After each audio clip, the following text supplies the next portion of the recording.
খুব ধুনীয়া জেগা এটাত আছোঁ আমি আমাৰ পাৰ্টি হৈ গ'ল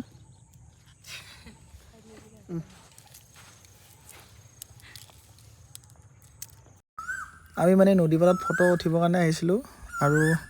ৰিলছো বনাম বুলি আহিছিলোঁ যিহেতু এতিয়া বিহু আহিছে সেইটো কাৰণে ভাবিলোঁ দুটামান বিহু ৰিলছ বনাম তেনেকৈ সেয়া আহিলোঁ মেগী অলপ আনিছিলে আৰু মেগী খাবৰ কাৰণে এয়া কলপাত ৰেডি কৰিছে আমাৰ ভাইটি আমাৰ শ্বৰ্ট কমপ্লিট হৈ গ'ল আৰু ই আমাৰ ডিৰেক্টৰে বুলি ক'ব লাগিব শ্বৰ্টবিলাক ডিৰেকশ্যন কৰিছে শ্বৰ্ট লৈছে মেগীটো জুমকৈ দেখাই দিছোঁ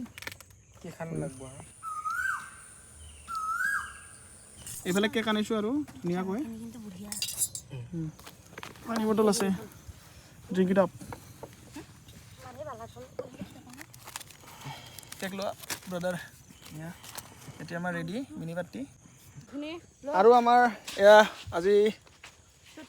শ্বুট কমপ্লিট হৈ গ'ল খানাও হৈ গ'ল এতিয়া বঢ়িয়া কেনেকুৱা দিনটো